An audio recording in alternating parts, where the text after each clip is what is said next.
ओम श्री गुरु सत्याय नमः। सभी को प्रणाम। वो कहते हैं ना कि जब आप अपने इष्ट पे, आप अपने गुरु, अपने आराध्य पर पूर्ण विश्वास रखते हैं, हमेशा उनका चिंतन करते हैं और मुसीबत में तहे दिल से, हृदय की गहराइयों से उसको याद करते हैं, तो कितना भी मुश्किल समय हो वो इस तरह से पार लगा देते हैं कि बस आप विश्वास ही नहीं कर सकते कि आप किस मुसीबत से बाहर आए हैं। ऐसी ही एक बहुत ही अद्भुत घटना घटी मेरे साथ, जो अभी 29 नवंबर की है। इस शुक्रवार को हमें जयपुर जाना था। ट्रेन की बुकिंग थी 6:30 बजे शाम की, वंदे भारत। लेकिन मेरे पति को पता था कि वो शायद 7:30 बजे आएगी। इसी के हिसाब से वो अपने ऑफिस का काम कर रहे थे। हम लोगों ने सोचा था कि हम 5:30 4:30 बजे के आसपास घर से निकल जाएंगे, क्योंकि नोएडा से दिल्ली कैंट पहुंचने में 1.5 घंटा आराम से लग जाता है। लेकिन हाँ, उस दिन मुझे कहीं यज्ञ करने भी जाना था। वो दिन मेरे लिए इतना ज्यादा बिजी था क्योंकि पैकिंग थी, यज्ञ करना था, बेटे का कंपटीशन था, बेटी को भी स्कूल से लाना था। तो वो पूरा दिन बहुत ही ज्यादा बिजी था और मुझे कुछ समझ नहीं आ रहा था मैं क्या करूं, क्योंकि यज्ञ में 1.5-2 घंटे लग ही जाते हैं और एक्स्ट्रा टाइम तो आपको पता ही है, थोड़ा बहुत तो लगता ही है। एक बार तो मैंने सोचा था कि नहीं, मैं किसी और को बोल दूं यज्ञ करने के लिए, लेकिन फिर मन में आया, चलो गुरुजी, अगर आपकी यही इच्छा है और आपने मेरे सामने ये परीक्षा रखी है तो इसको पास करना मेरी जिम्मेदारी है। आगे आप ही संभाल लीजिएगा, बस आपके ऊपर मैं यज्ञ करने जा रही हूँ। आप ही मेरे टाइम को मैनेज करेंगे, क्योंकि 2 बजे मुझे अपनी बेटी को लाना होता था और 12:15 के आसपास मुझे यज्ञ करना शुरू करना था, कहीं दूर जाके।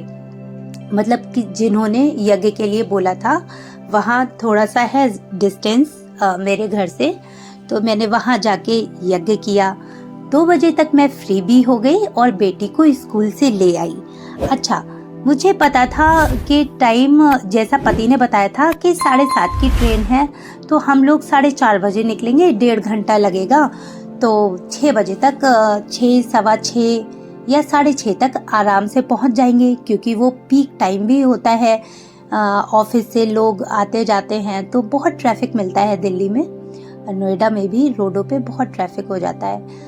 तो हम लोगों ने कहा ठीक है, कोई नहीं, जैसे पति बोले, जैसी उनकी आज्ञा वैसे ही करना है, कोई नहीं। फिर सडनली वो अपना ऑफिस का काम कर रहे थे।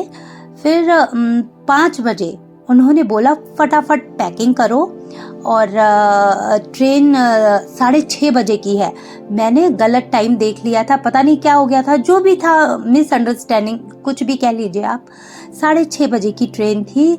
बोले 1.5 घंटा तो लगेगा ही लगेगा नोएडा एक्सटेंशन से दिल्ली कैंट पहुंचने में कैब के थ्रू, और जाम मिलेगा तो वो अलग। आप सोच ही सकते हैं जाम में कैसे फंस जाते हैं, वो भी दिल्ली के जाम में।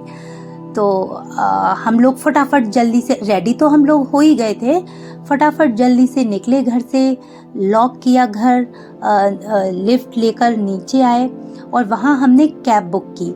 अच्छा, हमारे साथ एक मित्र की फैमिली और थी, वो भी कैब बुक कर रहे थे। हम लोग अपनी सेपरेट कैब बुक कर रहे थे, लेकिन वो पता नहीं क्या उस दिन वो कैब 2-3 कैब कैंसिल हो चुकी थी। फिर मेरे पति ने कैब बुक करी तो वो आ गई, बाई चांस वो टाइम पे थी, आ गई। बज रहा था उस समय 5:10 के आसपास टाइम हो चुका था। अब आप सोच लीजिए 1.5 घंटा तो हमें जाने में लग जाता, ट्रैफिक अलग। लेकिन ठीक है, वो कैब वाला आया, फटाफट हम लोगों ने एक ही कैब में एडजस्ट किया। जो दूसरी फैमिली थी वो और हम लोग बैठ गए और बस गायत्री मंत्र बोल के निकले, मतलब कैब में बैठ गए।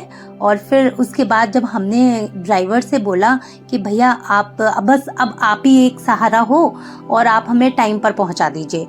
हमारी ट्रेन जो थी वंदे भारत, वो मोस्टली 6:33, और मोस्टली ये वंदे भारत जो ट्रेन होती है ऑन टाइम ही होती है। 2-3 मिनट इधर उधर हो जाता है, लेकिन टाइम पर ही होती है। हम लोग बिल्कुल उम्मीद छोड़ चुके थे कि हमें ट्रेन टाइम पर मिल जाएगी, क्योंकि ट्रैफिक का हाल देख के और टाइम को देखकर आप समझ ही सकते हैं। फिर इसके बाद में आप बिलीव नहीं करेंगे, जो हमारे ड्राइवर साहब थे उनका नाम बालकृष्ण था, बालकृष्ण। तो हम लोग बैठे, ड्राइवर से बस हमने इतना कहा कि भैया बस आपके ही ऊपर है, आप ही पहुंचा सकते हैं। आपका नाम सुन के तो हमें लग रहा है कि साक्षात कृष्ण भगवान हैं और हमारा रथ चला रहे हैं, और बस ये ट्रेन कैंसिल नहीं होनी चाहिए। मतलब हमने तो कहा बस ऐसी ड्राइवर से कि कैंसिल नहीं होनी चाहिए, और बस आप ही के ऊपर है, जो कुछ है अब आप ही हमारी नैया पार लगा सकते हैं टाइम पर। देखते हैं पहुंचेंगे या नहीं पहुंचेंगे, बाकी तो भगवान के हाथ में है। आप अपनी पूरी कोशिश कीजिए। और आप बिलीव नहीं करेंगे, पूरे रास्ते 2-3 जगह रेड लाइट मिली, काफ़ी ट्रैफिक मिला, और टाइम, ट्रेन का टाइम, घड़ी में टाइम जब देख रहे थे कितना डिस्टेंस बचा है, मतलब ये लग ही नहीं रहा था, पॉसिबल ही नहीं था कि हम ऑन टाइम स्टेशन पे पहुंच जाएंगे। अच्छा, इसमें चमत्कार क्या हुआ, मैं कंटिन्यूसली गायत्री मंत्र का जाप कर रही थी और मेरे दिमाग में गायत्री माँ की फोटो, गायत्री माँ की चित्र, मूर्ति, जो भी आप समझ सकें, गायत्री माँ का ध्यान माइंड में चल रहा था। और माँ के अंदर 24 देवी देवता जो गायत्री मंत्र में समाये हुए हैं, ऐसा लग रहा था माँ ने, जो हम जिस कैब में बैठे थे वो एक रथ बन चुका है, गुरुजी सारथी हैं और माँ अपना आशीर्वाद दे रही हैं। और ऐसे ट्रैफिक जो है वो इतना मैनेज होके निकला कि हम मतलब डर भी रहे थे, क्योंकि जब तक आप फाइनल डेस्टिनेशन पे नहीं पहुंच जाएंगे तब तक बिलीव भी नहीं होगा कि हम पहुंच सकते हैं ऑन टाइम या नहीं। 6:33 पे ट्रेन को आना था, हमारा टाइम अप डाउन हो रहा था, क्योंकि ट्रैफिक भी मिल रहा था और बहुत ज़्यादा आप समझ सकते हैं ना कि बिल्कुल मतलब उम्मीद नहीं थी कि हम पहुंच जाएंगे। लेकिन गुरुजी का ध्यान, गायत्री माँ का ध्यान और गायत्री मंत्र कंटिन्यूसली चला जा रहा था कि ये ट्रेन मिस नहीं होनी चाहिए, क्योंकि हम बहुत ही इम्पोर्टेंट काम से जयपुर जा रहे थे। तो आप बिलीव नहीं करेंगे, ड्राइवर ने 5 मिनट पहले, मतलब हम यहाँ से 5:10 पे बैठे थे और 6:25 पर ट्रेन, हम लोग रेलवे स्टेशन उतरे। और उसके बाद जब हमने देखा तो ट्रेन जो थी 10 मिनट लेट थी, यानी 6:40 के आसपास ट्रेन आई थी। 6:40 पर ट्रेन अपने स्टेशन पे पहुंची। और जनरली ये जो ट्रेन्स हैं ये ज़्यादा लेट नहीं होती हैं, और वो 6:40 पे वहाँ पहुंची। और प्लेटफॉर्म नंबर 1, मतलब हमें कोई ब्रिज भी क्रॉस नहीं करना पड़ा और हमने तुरंत वो ट्रेन मतलब हमें मिल गई, हम लोग ऑन टाइम थे। तो इसमें सबसे बड़ी बात ये थी, जो वो ड्राइवर था, मुझे तो मतलब कहीं ना कहीं उनका जो नाम कनेक्ट कर पा रही थी, बालकृष्ण, हमें ये लग रहा था उन्होंने सच में, गुरुजी ने कहा है ना कि बेटे तुम हमारा काम करो, हम तुम्हारा काम करेंगे। मतलब उस दिन मुझे ये भी था कि मुझे यज्ञ करने भी जाना है, कैसे मैनेज होगा पूरा दिन, इतनी जल्दी सब पैकिंग करना और ट्रेन पकड़ना ऑन टाइम।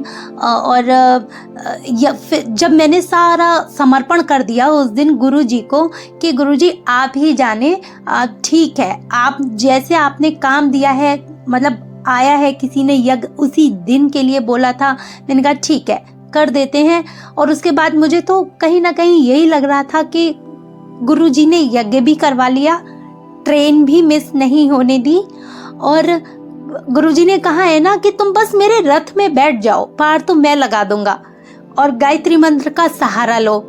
तो बस उस दिन मैंने साक्षात ये अनुभव किया कि हम जिस आराध्य को हृदय से, हृदय की गहराइयों से जिसका चिंतन करते हैं ना, वो हमें कभी अकेला नहीं छोड़ सकते। ये मैंने देख लिया है कि वो कभी अकेला नहीं छोड़ेंगे, आप कितनी भी मुसीबत में हो। कहने को तो ये घटना आपको नॉर्मल लग रही होगी, लेकिन उस दिन, उस टाइम जब जो हम पे बीती थी ना, कि वो ट्रेन ना छूट जाए, रात हो रही थी 6:30-7 बजे और बच्चे भी थे साथ में, ऑन टाइम हमें जयपुर भी पहुंचना था किसी काम से। उस टाइम में जो मैनेजमेंट हुआ ड्राइवर के थ्रू, अच्छा वो ड्राइवर पूरे रास्ते ज़्यादा बात भी नहीं कर रहा था, बेचारा सीधा साधा सा था। ये हम लोग कह रहे थे कि भैया बस आप ही के हाथ में है, आप हमको टाइम पे पहुंचा दीजिए, बस अब आप ही एक सहारा हैं। और मन में गायत्री मंत्र और उनका चिंतन, गुरु जी का चिंतन, गायत्री माँ का चिंतन, बस यही चले जा रहा था। और उसके बाद जो ड्राइवर ने पहुंचाया है ना, वो हम ही जानते हैं कि उसने कैसे, ट्रैफिक सब पता नहीं कैसे क्लियर हो गया, नहीं तो कोई और कहीं और जाना होता तो लेट ही हो जाते। जैसा दिल्ली का जाम होता है, 1.5 घंटा तो हमें आने जाने में ही लग जाता है। एक ही तरफ से रास्ता है 1.5 घंटे का, आप सोच लीजिए, नोएडा एक्सटेंशन से दिल्ली कैंट तक का। और उसने टाइम से पहले 5-10 मिनट पहले ही, 5-6 मिनट पहले ही हमको वहां पहुंचा दिया। तो आप, हम कैसे विश्वास ना करें कि जिस भगवान पे, जिस इष्ट पे हम विश्वास करते हैं, अगर हम उसकी एक लाइन भी किसी को बताते हैं, बस किसी को जोड़ देते हैं ना, तो भगवान आपकी इतनी सहायता करते हैं। आप जोड़े ना जोड़ें, बस आप अपना काम जो है ना ईमानदारी से, सच्चे मन से और समर्पण के साथ करेंगे ना, तो भगवान आपका हाथ कभी नहीं छोड़ेंगे, कभी नहीं। वो एक कहानी सुनी थी ना कि जब एक आदमी पर मुसीबत आई तो भगवान से उसने कहा कि मैं ये देखिए, मुसीबत के क्षणों में, मुसीबत के पलों में मैं यहाँ से, इस रास्ते से अकेला गया, आप कहाँ थे उस समय? ये देखिए मेरे ही पद चिन्हों के निशान हैं, आपने मुझे अकेला छोड़ दिया था ना। तो भगवान ने उससे कहा, नहीं बेटा, जब मुसीबत पड़ी थी ना तो मैंने तुझे गोद में उठा लिया था, और ये तेरे नहीं मेरे पैरों के निशान हैं, क्योंकि तू तो मेरी गोद में था ना। तो इसी बात से, या आप जो भी समझिए, इससे लगता है ना, जब हम किसी भी मुसीबत में होते हैं तो भगवान कभी हमारा साथ नहीं छोड़ते। हमें लगता है कि हम अकेले हैं, भगवान पता नहीं कहाँ गया है, भगवान पे क्यों विश्वास करना है, लेकिन भगवान कभी कभी नहीं छोड़ेंगे आपको। अगर आप अपना काम ईमानदारी से करते रहेंगे, कभी भी भगवान नहीं छोड़ेंगे। बस ये एक छोटी सी घटना थी, तो मुझे लगा मुझे आपसे शेयर करनी चाहिए, तो बस इसीलिए मैंने आपसे शेयर की। इसका सिर्फ एक ही उद्देश्य है कि आपके जो भी इष्ट आराध्य हो ना, कितनी भी मुसीबत आए, आप कभी भी उनका नाम जपना, उनका चिंतन करना कभी मत छोड़िए, कभी भी मत छोड़िए। मेरे साथ जो ये एक्सपीरियंस, ये तो एकदम नया एक्सपीरियंस है, ऐसे तो पता नहीं कितने हुए हैं, ये नया है, जो पिछले ही हफ्ते का शुक्रवार का इंसिडेंट है जो मैंने आपसे शेयर किया। और बस आशा करती हूँ आप समझेंगे, अपने जो भी आपके इष्ट हैं उन पे दृढ़ विश्वास रखेंगे, आप गहरी से गहरी मुसीबत, कितनी भी मुसीबत हो ना, आप ऐसे पार निकल जाएंगे ना जैसे भगवान ने आपको अपनी गोद में उठा रखा है। ठीक है, तो धन्यवाद, आप सभी का धन्यवाद। आपका दिन शुभ हो, आप अपना बहुत बहुत ख्याल रखिएगा। ओम शांति।